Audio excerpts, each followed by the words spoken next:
안녕하세요. 스마트 인재 교실입니다. 오늘은 미래 리더들에게 필요한 핵심 역량이 무엇인가를 같이 살펴보도록 하는데요. 여기 보이는 미래의 리더라는 책을 중심으로 준비를 했습니다.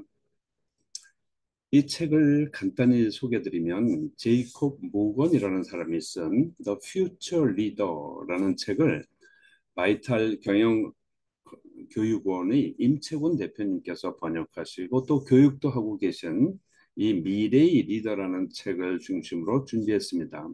임채곤 대표님은 우리나라 기업 교육에서 리더십 교육의 원조라고 할 만큼 오랫동안 리더십 교육을 하신 분으로 이 책의 내용을 오늘 제가 사용할 수 있도록 허락해 주셨습니다.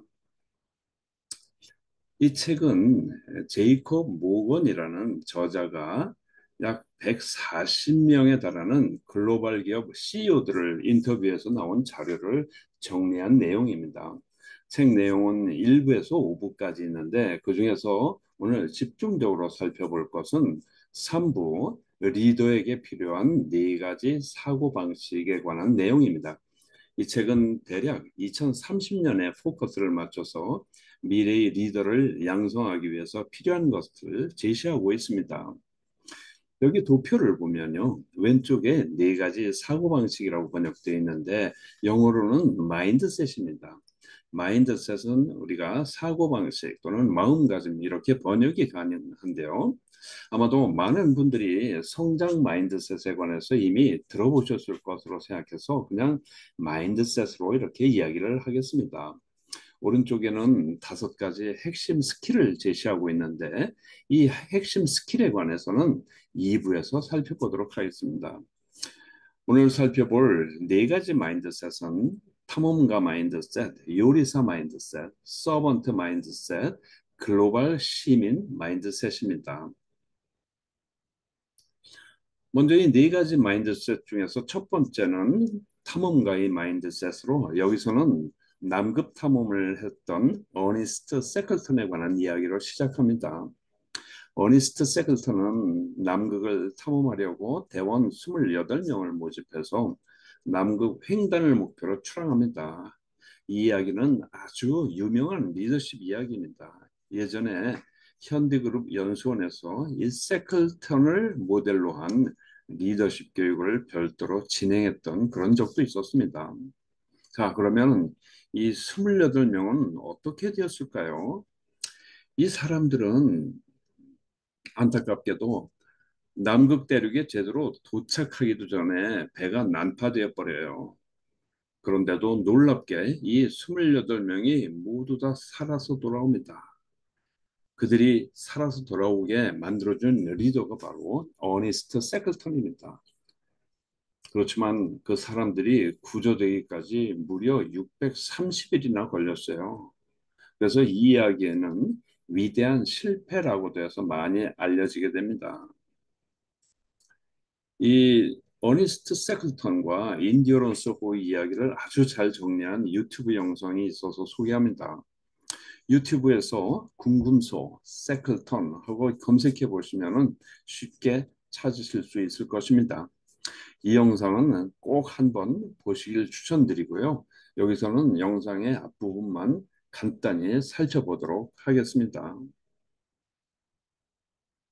1914년 8월 28명의 남자들이 목숨을 건 남극 횡단길에 오릅니다. 하지만 얼마 지나지 않아 급격하게 발생한 얼음에 이들의 배는 난파되는 위기에 처하는데 이제 이들의 목표는 남극 횡단이 아닌 그곳에서 살아남아 무사히 귀환하는 것이 되어버렸습니다. 이들 가운데 일부는 동상 때문에 발가락을 모두 잘라내기도 했고 바다 표범과 펭귄까지 잡아먹어야 했죠. 살기 위해 절박했던 이들에게 도대체 어떠한 일들이 벌어졌으며 육체적으로 극한 상황까지 내몰린 이들의 운명은 어떻게 되었을까요? 참고로 이 영상은 당시 생사가 오가는 상황 속에서도 탐험대가 생생한 기록을 남긴 실제 사진들을 담아 제작하였습니다. 1914년 영국 한 신문에 선원을 모집하는 광고가 뜹니다. 인원 모집, 위험한 여정, 적은 임금, 혹한, 몇 달간 완전한 어둠, 끊임없는 위험, 무석유한 불확실, 성공 시 명예와 영광, 벌링턴과 사번지. 어떠한 설명도 없이 담백한 어조로 적어놓은 이 짧은 광고는 피 끓는 남자들의 모험심을 자극하였고 이 위험천만한 구인 광고를 보고 5,000명이 넘는 사람이 지원하게 됩니다. 그렇게 모인 수많은 지원자들 사이로 공모문을 올린 사내가 등장하는데 그의 이름은 바로 어니스트 셰클턴. 탐험대장 셰클턴은 5,000명의 인원들 중 여러가지 시험과 면접을 통해 27명의 정예 대원을 선발했고 그렇게 남극을 향한 이들의 대장정은 시작되었습니다. 이 내용을 요약하면 이렇습니다. 28명이 승선한 배는 빙하에 갇혀버리죠. 이 배가 난파될 위험에 처하자 배에서 내려서 얼음섬에 옮겨갑니다. 그런데 거기서 무작정 구조를 기다릴 수가 없으니까요. 세클턴은 몇 사람을 선발해서 작은 보트를 타고는 무려 1,000km나 되는 험한 바다를 횡단해서 구조대를 데리러 출발합니다.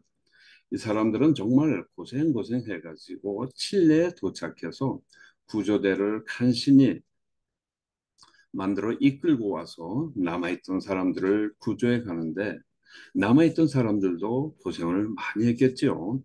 구조대를 요청하러 출발한 사람들의 생사도 알 수가 없었으니까요. 그렇지만 결론적으로 그 어려움을 다 이겨내고 어니스트 세클턴은 비록 목적했던 임무인 남극 횡단은 시작하지도 못하고 돌아왔지만 위대한 리더십의 사례로 역사에 남습니다. 이와 반대된 사람도 있었어요. 북극 탐험을 하는데 자기 대원들을 다 죽게 만들고 대장 혼자만 살아 돌아온 그런 사례가 있었는데 그 사람은 최악의 리더십으로 알려져 있습니다. 자, 이렇게 이 책은 탐험가 정신을 어니스트 세클턴 이야기로 시작하는데 이 탐험가 정신을 키우기 위해 필요한 것 중에 첫 번째를 호기심으로 잡아요.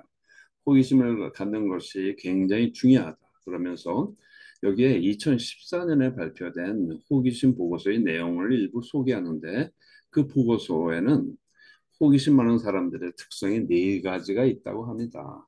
먼저 즐겁게 탐구하는 것. 즉 우리는 새로운 지식과 정보를 찾음으로써 큰 즐거움을 얻고 학습과 성장에서 기쁨을 얻는다는 것입니다. 뭘 탐구하는 것이 즐거워야 된다는 거죠. 다음으로 결핍 민감성. 이것은 우리가 알고 싶은 것과 알고 있는 것 사이에 차이가 있음을 인식하고 그 차이를 메우려고 노력해야 한다는 것입니다. 결핍 민감성은 낮을수록 좋다고 합니다. 다음으로는 다른 사람 아이디어에 개방적이다. 즉 호기심을 키우려면 다른 사람들의 다양한 관점과 아이디어에 개방적이어야 하며 의도적으로 새로운 일을 하는 방법을 모색해야 한다는 것입니다. 마지막으로 스트레스 내성입니다. 즉 스트레스를 견딜 수 있도록 스트레스를 관리하는 방법을 잘 알아야 한다는 것입니다. 그런데 앞으로 이러한 호기심이 더 필요해질 것이라고 이야기하면서 마무리를 합니다. 탐험가 마인드셋의 두 번째로는 평생 학습자의 자세를 가져야 한다고 강조합니다. 여기에 이런 얘기를 합니다. 우리 삶 전체가 배움이다. 우리는 계속 배우고 있다. 모든 순간, 모든 곳, 모든 상황에서 우리의 이전 성취가 무엇인가 추가되고 있다. 생각은 일단 작동이 시작되면 항상 일을 한다. 모든 사람은 직업이 무엇이든 궁전이나 오두막이나 공원이나 현장에서 학습자이다. 이것이 인류에게 각인된 법칙이다. 이렇게 얘기를 했습니다. 그런데 이 이야기는 1870년에 에드윈 후드라는 사람이 한 이야기라고 합니다. 이 평생 학습은 앞으로 갈수록 누구에게나 중요한데 리더에게는 특히 더 중요하겠죠. 워낙 세상이 빠르게 변하니까요. 새로운 기술이 매일 나오고 또 새로운 상황이 전개되고 있어서 평생 학습이 더욱더 필요해집니다. 세 번째로는 우리가 익숙한 성장 마인드셋을 강조합니다. 성장 마인드셋에 대해서는 저도 이야기를 많이 하는데요. 성장 마인드셋은 미국 스탠포드 대학의 캐롤 드웨 교수가 90년대 창안한 마인드셋에 관한 이론입니다.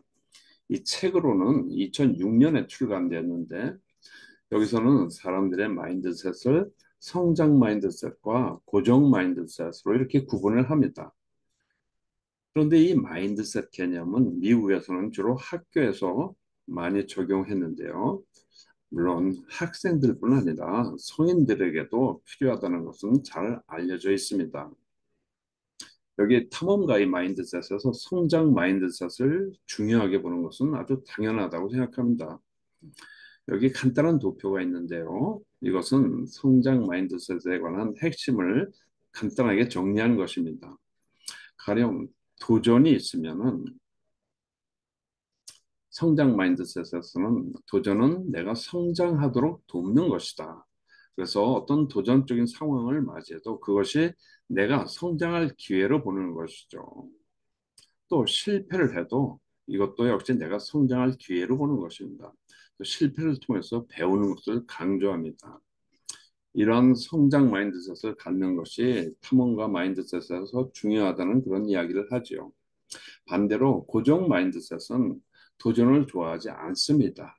또 실패는 자기 능력의 한계 때문이다라고 이렇게 간단하게 치부해버리는 것이 고정 마인드셋을 가진 사람이라고 이렇게 얘기합니다.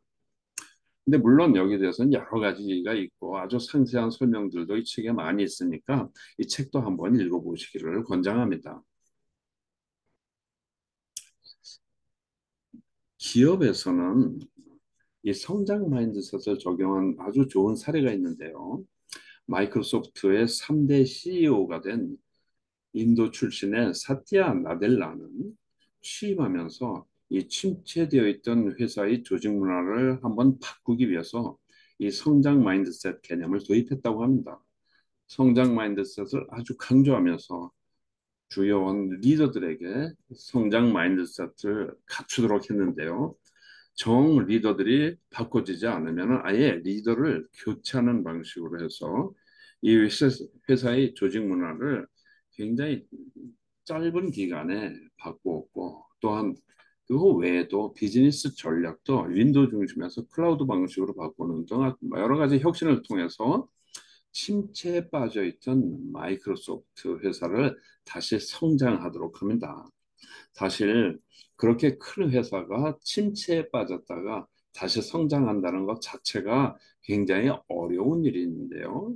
이런 것을 우리는 바운스백이라고 합니다. 즉, 다시 떨어져서 튀어오른다라는 그런 뜻인데요.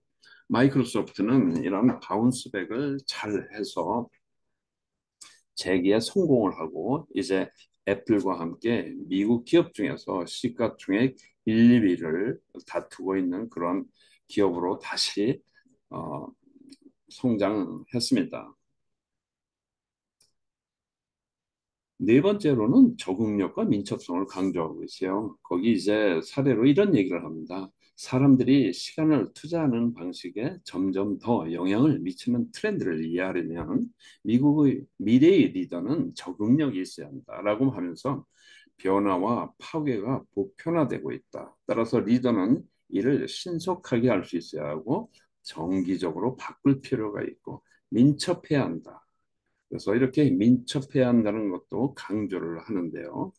이런 것들이 탐험가의 마인드셋을 갖추기 위해서 미래 리더가 갖춰야 할 네 가지 요소라고 설명하고 있습니다.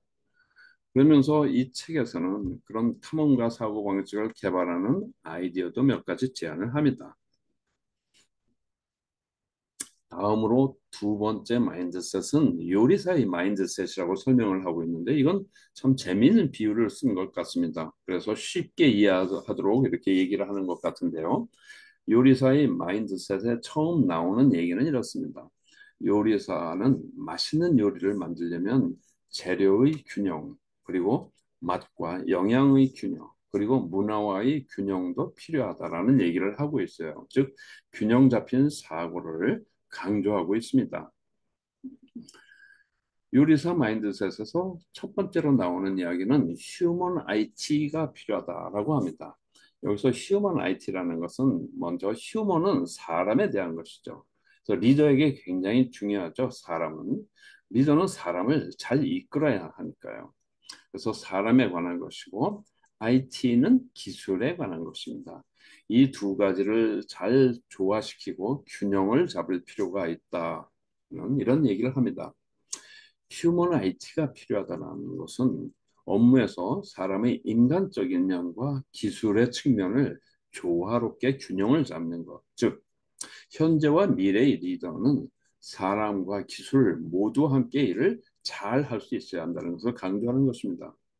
그리고 훌륭한 기술이 있어도 그것을 운영할 수 훌륭한 사람이 없다면 그 기술을 최대한 활용할 수 없다는 것이죠. 그래서 리더에게 중요한 것은 사람이고 또 그 사람들을 잘 이끌려면 감성지능이 필요하다라고 해서 이런 감성지능은 미래에 더 필요하다는 이런 얘기를 하는데 이거 여기에 관해서는 나중에 더 이야기할 기회가 있습니다. 네, 다음으로는 이제 기술에 관한 것인데요. 이제 요리사들도 새로운 기술을 잘 받아들여야 한다라고 하면서 마찬가지로 미래의 리더는 기술에서 벗어나지 말고 이걸 잘 받아들이고 수용해야 된다라고 강조를 하고 있습니다. 세 번째로는 이제 목적 지향과 보살핌이 필요하다는 얘기를 합니다. 즉 리더는 자기 개인의 이익보다 더 큰 대의를 위해서 헌신해야 한다라고 강조를 하고요. 그리고 이제 목적 지향적이고 배려하는 것은 미래 리더가 가져야 할 꼭 필요한 마인드셋이다. 이런 얘기를 하고 있습니다. 그리고 책에서는 요리사의 사고방식을 개발하는 방법도 몇 가지 제시를 하고 있습니다. 제 세 번째로는 아주 중요한 것인데요. 역시 이 서번트 마인드셋입니다. 리더십이 지금까지는 많은 경우에 카리스마가 있어야 된다는 얘기들을 했었죠. 그런데 이제는 많이 바뀌어서 리더십은 주변 사람들이 최선을 다할 수 있도록 도와주고 조직이나 팀을 위한 성과를 달성하도록 주변 사람들을 섬겨야 된다. 이렇게 얘기를 하고 있습니다. 이렇게 사람들을 섬겨야 된다는 것을 강조하는데요. 예전에는 지시를 하면서 이끌어가고 필요하면 강제도 하고 이렇게 했지만 이제는 사람들을 섬겨야 한다는 것입니다. 근데 사실 이 서번트 리더십에 대한 이야기는 나온 지가 꽤 오래됐어요. 그런데 저는 이 부분이 앞으로도 굉장히 중요하다고 보고 특히 우리나라에서 더 중요하다는 그런 생각을 합니다.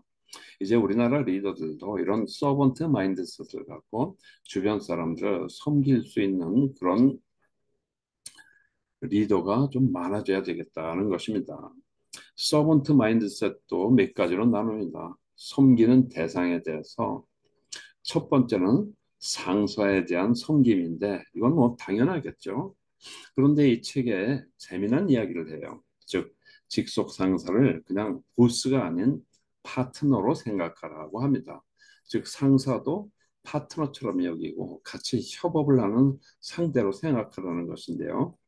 이것은 제가 회사 다닐 때 저도 그렇게 생각을 했었어요. 그래서 저는 실제로 상사와 뭐든지 같이 대화하고 어려운 일이 있으면 그 어려운 것도 함께 고민하고 이야기도 했었는데요.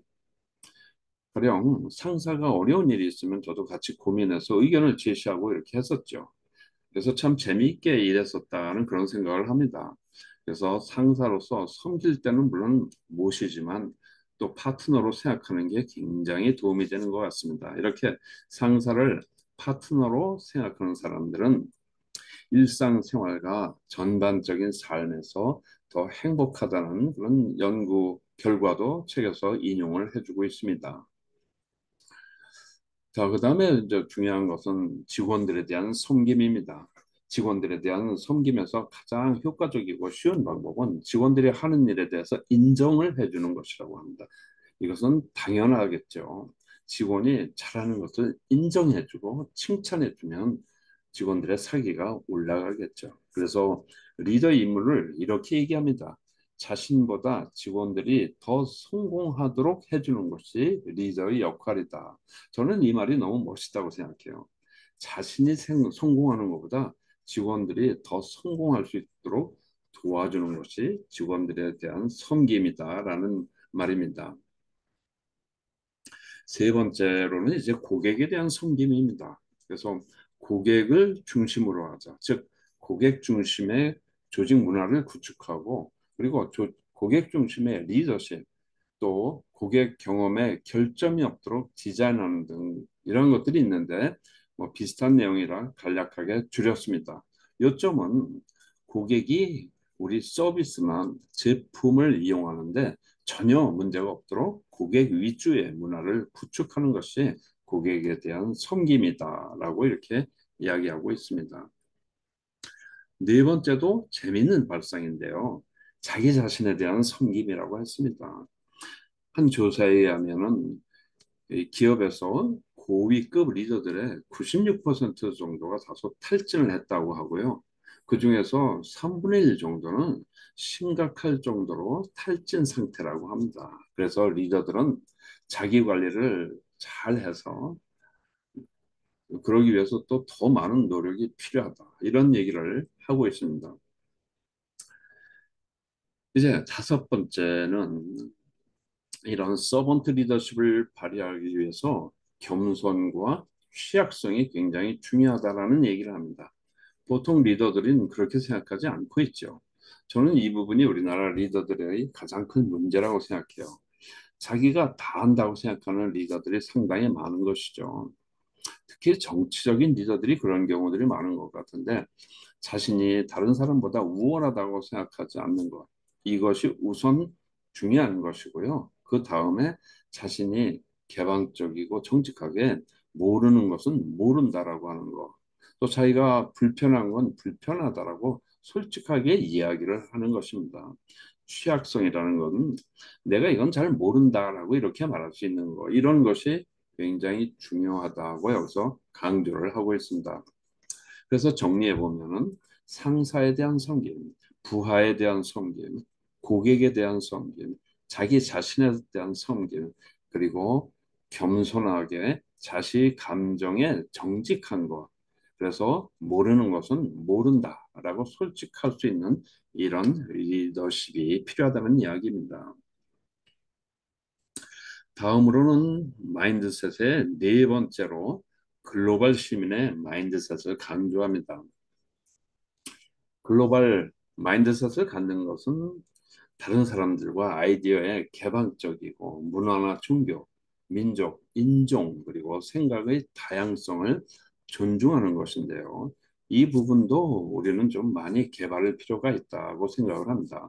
저희는 다양한 민족이나 문화에 노출이 덜 되어 있기 때문에 사실은 이 부분이 많이 취약한 편입니다. 글로벌 리더로 성장을 하려면 인류의 풍요로움에 감사를 하고 다양한 것을 불편하게 느끼는 게 아니라 다양한 것에도 감사할 수 있어야 되고요. 이런 다양성을 포용할 뿐만 아니라 다양성에 경청할 수 있어야 된다라는 이야기를 하고 있습니다.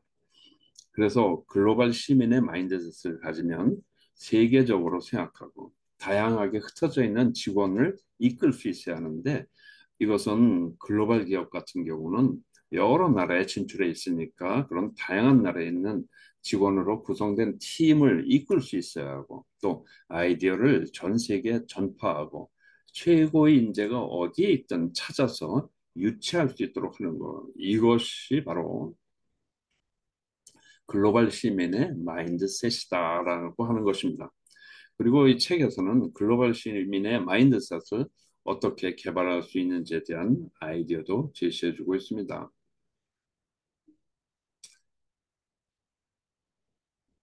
자, 그래서 미래 리더에게 필요한 마인드셋 네 가지를 다시 정리해 보면 먼저 탐험가 마인드셋, 두 번째로는 요리사의 마인드셋, 세 번째로는 서번트 마인드셋, 그리고 네 번째는 글로벌 시민의 마인드셋이었습니다.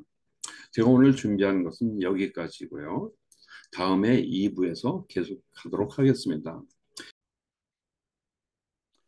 지금까지 미래를 준비하는 인재 양성을 도와드리는 스마트 인재 교실이었습니다. 오늘 영상이 마음에 드셨다면 좋아요와 구독을 부탁드립니다. 감사합니다.